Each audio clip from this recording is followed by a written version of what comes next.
Ja mám pocit, že poľský reprezentant je skoro o hlavu vyšší. Nie, to nie je pocit, je, no. Je to taká malá obľuda. Akože vyzerá naozaj, ale úsmevy boli, priateľský súboj. Dámy a páni, tak ako ohlásil náš moderátor a môžem to ohlásiť aj ja, hlavný súboj dnešného večera.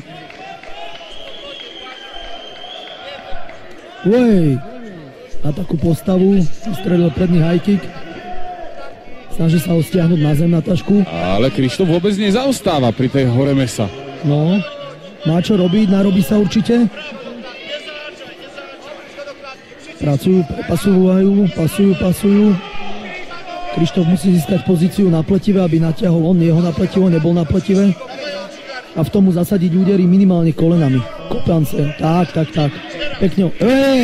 A Krištof Nátaška je dole, poľský reprezentant ho strhol na zem. Nádherný strh predviedol poľský reprezentant, kde nabodoval a momentálne teraz snaží sa udržať, ukotviť toho súpera Krištofa a zavaluje ho údermi. Vidieť tam skúsenosti jednoznačne, ale na obidvoch stranách. Idú s prehľadom, ten poľský súper sa ťahá na zem, lebo je vlastne, predpokladám, že je grappler takisto, že jeho silná stránka je grappling. Tie údery nie sú vôbec nejaké tvrdé, tie údery sú také, dá sa povedať, len pretože sú, aby tam padol nejaký úder, ale nemajú nejaké opodstatnenie, nemajú nejakú silu, takže nemajú ako ublížiť Krištofovi.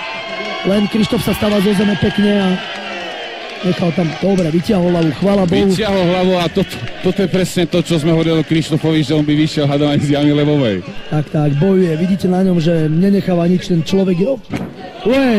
Získal body, Poliak sa snažil ho... Myslím, že to ten poľský reprezentant vôbec nečakal. Poľský reprezentant sa snažil ho strhávať a Krištof ho blokol a vlastne získal si tým body pre seba, čiže prešiel vlastne do protiútoku, do kontry, čiže nabodoval si a môže teraz prepracovať, potrebuje si vypustiť nohu z halfguardu, to znamená, aby sa dostal na ňoho, na supera, a ak sa dostane na supera, môže ho s prškou úderov zasiahnuť, takže dúfajme, že Krištofovi sa podarí, no. Krištof Nátaška, osobne sa poznáme, veď predsa len sme spolu už nejakú tú dobu, keď aj bojoval v Pit Cage Fighting Lige predtým s Tomášom Vašičkom a musím sa priznať, že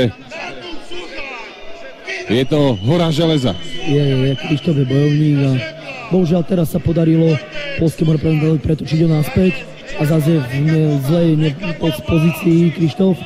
Potrebujeme, aby sa Krištof opäť dostal do pozície, na vrchnú pozíciu. Takisto zápasne si ju voláme víťazná pozícia, lebo je to pozícia, kde vlastne zasypeš údermi toho protivníka, alebo respektíve toho súpera a môžeš tým vyhrať. Čož by sme chceli všetci vyhrávať.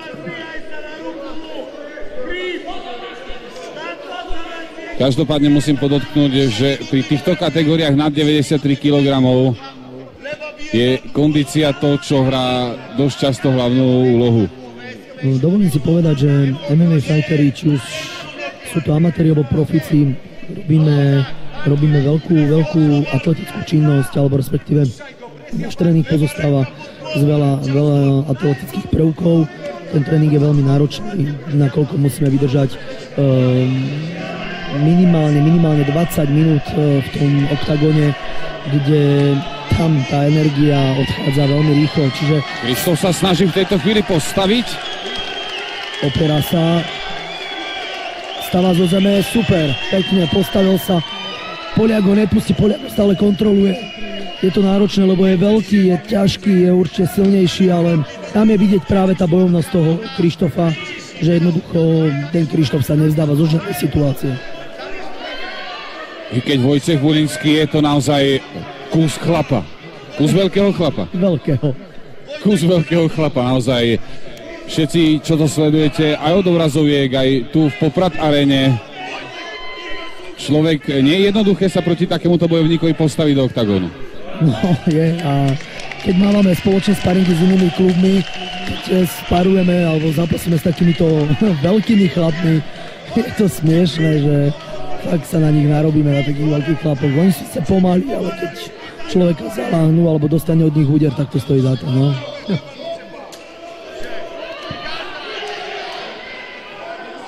predvádza, ukazuje Pulínsky Poliak, že má aj kopaciu techniku, dáva vysoké high kicky, čož na takú výšku a váhu je veľmi náročné, takže fakt je dosť dobre na tom, takže uvidíme, no. Majú 10 sekúnd do konca prvého kola. Myslím si, že v tomto kole sa už nerozhodne a je to presne tak. Máme tu záver prvého kola. Veľký obdiv nášmu reprezentantovi. Je to pravda, no. Krištof ukázal opäť niekoľkokrát veľké srdce, pretože bol niekoľkokrát v takých pozíciách, kde ho mohol Poliak ukončiť a nepodarilo sa mu to len vďaka tomu, že uževnatosťou a silou sa z toho dostal von. Takže opäť ukázal to svoje srdce. Vrátim sa ešte k tomu, ako som spomínal, tie MMA zápasníci, k tej kondícii. Je to veľmi náročné v tom oktagóne. Musia mať strašnú kondičnú prípravu. Musia mať výbušnosť, dynamiku, silu a musia všetko spájať dokopy. Takže je to veľmi náročné. Ja neviem, či si to, Vlado, všimol ten grandiózny odchod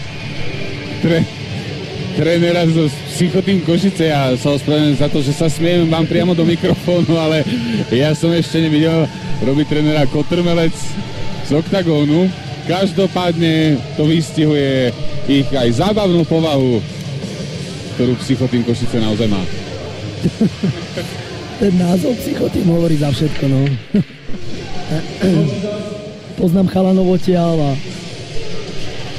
takže viem, že oni sú srandisti, sú to pohodoví. I keď sú to všetko veľkí chlapi nad 100 kg, ale sú srandisti, mohli ste to sami vidieť. Sú to veľkí chlapi a sranda stojí za to, keď ju robia.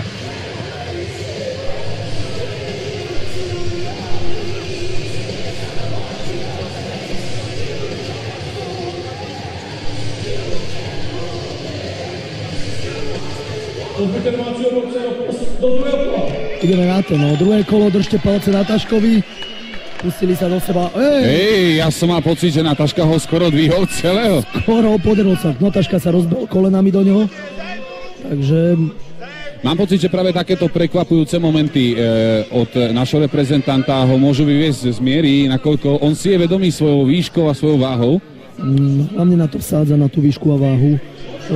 Vie, že je silnejší a ťažší a dosť to je vidieť na tom pletive, keď pracujú, má ho pekne spraveného.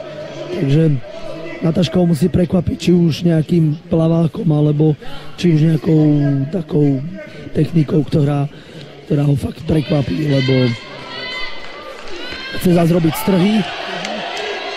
Pekne teraz Nataška bude 100% kopať nohy a snažiť sa, chce zostať na stand-upe. Áno, chce, aby sa postavil, bolo to veľmi pekné gesto. Myslím si, že Nataška Bulinskému ukazuje, že chce vyhrať fér a chce vyhrať tak, aby mohol si povedať, že som víťaz. Tak a videli ste, dostali sa do prestrelky, prešiel tam jeden alebo dva plaváky. Toto je to, čo by sme potrebovali, aby Nataška robil častejšie.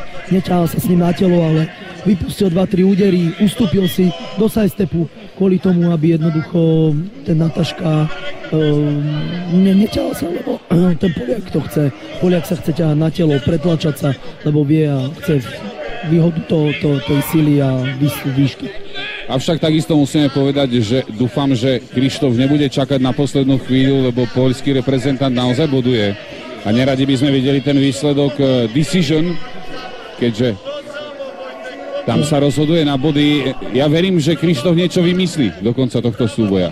No dúfajme, lebo Poliak má dosť nabodované a ďalší takedown predviedol, takže Poliak má dosť nabodované, takže má čo robiť Krištof, má dlhú cestu ešte pred sebou, aby to otočil a dúfajme, že to otočí. Teraz je v nevýhodnej pozícii, kde Poliak má veľmi výhodnú pozíciu, kde môže zasadzať údery. Videli ste, prešiel úder rebra, hlava, kde rebra si otváral pozíciu, dával údery na rebra, tým otvára pozíciu na hlavu a hneď vystrelí na údery na hlavu. Nataška ho má zatvoreného nohami, ale musí pracovať, lebo je to vo veľmi nevýhodnej pozícii. Tým, že ťažší, vyšší, dlhšie ruky jedno s druhým, veľmi nevýhodná pozícia.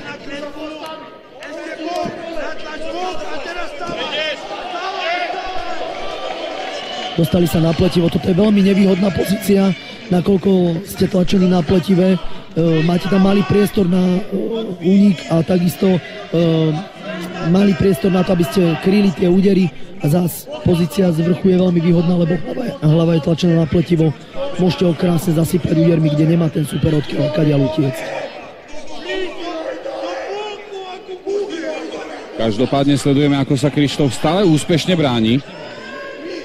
Vidíte, stále to drží, kontroluje to, len tie údery nie sú pevné, nie sú tvrdé tie údery zo strany Poliaka, sú to také oťukávačky, ale boduje. A to je pre nás veľmi zlé. A to je naozaj pre nás veľmi zlé, lebo ak by prišlo tretie kolo a toto by pokračovalo, tak napriek tomu, že veríme Krištofovi, že je to naozaj srdciar a nechá tam všetko, body nepustia. Tak, potrebujeme, aby vyhral. Naozaj publikum si uvedomuje, že Krištof potrebuje podporu. Vidíme dole aj Pálka Langera, ako vykrikuje na diváku, aby ho podporili.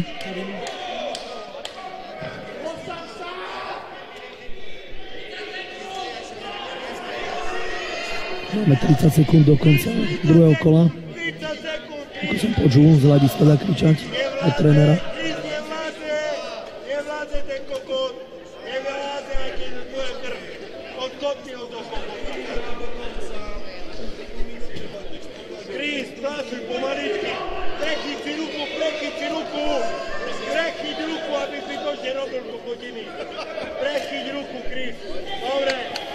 Dobre, hlavný rozhodca to dobre spravil, dali ich hore, nakoľko to je taká pozícia, kde nebolo nič. A zás opäť tá istá pozícia, ale Krištof má teraz dobrý úchop, mohol by skúsiť prepracovať gilotinu choke, čiže škrtenie. Mám pocit, že sa o to snaží. Zaťahuje ho, mohlo by to byť. Ja neviem, je to tam? Teraz, neviem. Vyzerá to, že to ukončil rozhodca hlavný. Alebo skončil časový limit. Skôr by som povedal, že skončil časový limit. Áno, časový limit. Áno, skončil časový limit, nakoľko nám Octagon Girls ukazuje tretie kolo, ale ja mám pocit, že tam už chýbali len sekundy. Tam už bolo na mále, už ho mal pekne natiahnutého na sebe. Myslím si, že toto mrzí aj Krištofa. Veľmi, veľmi. Toto mohla byť zrovna tá situácia, kedy to mohol zatiahnuť a mohli sme tento zápas dovesť do úspešného konca. Nevadí, máme tretie kolo. Každopádne Krištof je v pohode, poľský reprezentant sedí na stoličke. Ten je mimo. Myslím si, že nemusíme hádzať flintu do žita. Možno sme práve aj to potrebovali ukázať, že čakáme na tú situáciu a nič nedáme zadarmo. A každopádne aj touto situáciou si Krištof nabodoval. Určite áno, ale dúfajme, že Krištof tretie kolo vydrží a nebude sa s ním ťahať na to pletivo. Dúfajme, že ho zavalí niekoľkými údermi, minimálne údermi. Podarí sa ho nejako nabodovať, pretože vidieť, že ten poľský zápasník sa ťahá furt na telo, stále dokola len na to telo, využíva tú svoju váhu. Krištof by mal začať. Prvý údery, pekne, priamými direktami. Bulínsky vyzerá tak na pohľad trošku unavene, ale ako sme už u Poliakov videli, oni dokážu vypáliť v treťom kole úplne zo seba všetko. No, ale náš Nataška vyzerá stále ako pri sile. Vyzerá Bulínsky, ale stále kope a to značí, že stále tam energia je, pretože tie kopy sú náročné. A teraz to je tlačenie úplne váhou. Boxuje, odťahuje sa, čiže chce boxovať, to je dobre, to by mal Nataško využiť. Len bohužiaľ, skoro. Zas drží ho v dobrej pozícii, drží ho na gilotinu choke, keby tak zatiahol nohy pekne. Nevadí. Nie, toto nie je dobrá pozícia, ktorú chceme. Už je zas opäť v tej zlej pozícii, že je hlavou na pletivé. Teraz Poliak si stáva navyše, dáva sa do vyššej pozície, aby mohol zasypať údermi. Je to veľmi nevýhodná pozícia pre Natašku, veľmi nevýhodná. Ja samozrejme verím, že Krištof Nataška sa dostane z tejto pozície, do ktorej ho dostal Vojtech Bulínsky. No, Vojtech sa stáva, pekne sa otočil pod ním, len má nevýhodnú pozíciu je na štyroch zo spodu a tam môže ten Poliak zasypať údermi a Poliak je tiež dosť vyčerpaný, vyzerá, že nevládze. To je taká výhoda pre Krištofa, čo mal by teraz Krištof zapnúť. Ne? Dúfajme, že zapne nejaký turboplyn. Krištof sa na malú chvíľu aj postavil. Ale Poliak ho znova strhol a znova nabodoval. Bohužiaľ. A má ho vo veľmi nevýhodnej pozícii.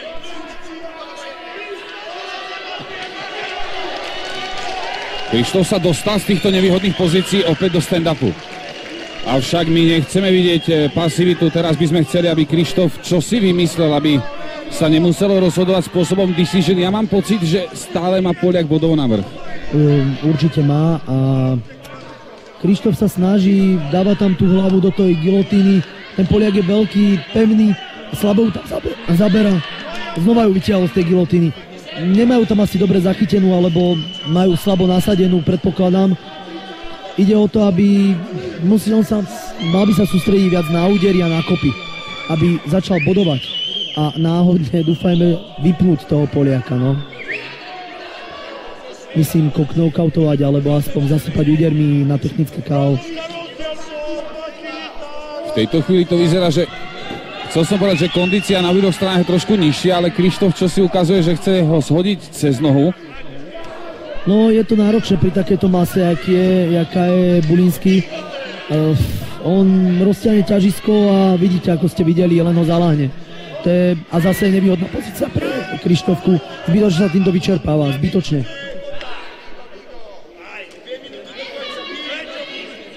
Predpokladám, že zhruba polovica do konca kola.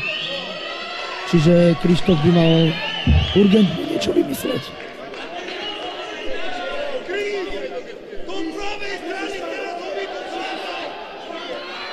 Je zasypávaný s prškou úderov. Poliak boduje, non-stop boduje. Teraz by sa mal na neho vrhnúť, všetkými silami odhodiť nohy, ground pound a prechádzať. Toto nám nepomôže nám ho nechať len tak na zemi a okopávať mu nohy. Áno, ja som to aj čakal, že rozhodca ich bude dvíhať. Vyzerajú vyčerpaní obaja superi, obaja zápasníci, ale tie údery sú nepresné, prelietavajú, zase sú natiahnutí na pletivé, zase je to o tom istom, že Krištof je v nevýhodnej pozícii, opäť ho Poliak utlača výškou, silou, len ho kontroluje, lebo vie, že má nabodované. Mu tam pustí koleno a... Je to jednoznačne vidieť, že si poľský reprezentant uvedomuje, že gongom prichádza asi jeho víťazstvo. Je to vidieť, že je nabodované, cíti to Poliak a jednoducho to len udržiava. Nerobí nič, čo by ho mohlo nejakým spôsobom ohroziť. Takže... Máme naozaj málo času, my potrebujeme, aby Krištof čosi urobil v tejto chvíli, naozaj nemôžeme čakať. Rozhodca to opäť oddelil pekne, aby nejakým spôsobom ukázali ten taký záverečný fight. Krištof by mal začať boxovať. To je ona. Takto, presne toto by sme chceli, aby tým plavákom ohrozoval. Dámy a páni, a teraz, keď to začalo naozaj vyzerať, že Krištof naozaj tými plavákmi začal ohrozovať, poľský reprezentant dvíha ruky, lebo má jednoznačne dojem, že má nabodované. Je to asi tak. Podľa mňa, predpokladám, Volský vyhral tak minimálne 2 kolá, ak nie aj všetky 3. Bohužiaľ, Krištof ukázal... Máme tam Octagon Girls, ktoré majú v ruke trofej, takže jednoznačne koniec dnešných súbojov. Mne je naozaj trošku ľúto. Ja mám pocit, že ten Krištof potreboval možno ešte trošku času. Možno nie je čas, ten Poliak ho krásne kontroloval.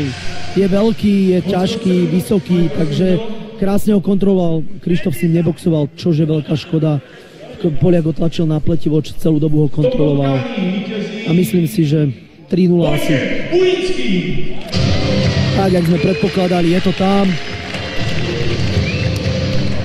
Dámy a páni, ale výsledok, ktorý sa dnes večer udial, je veľmi zaujímavý, nakoľko je 4-4.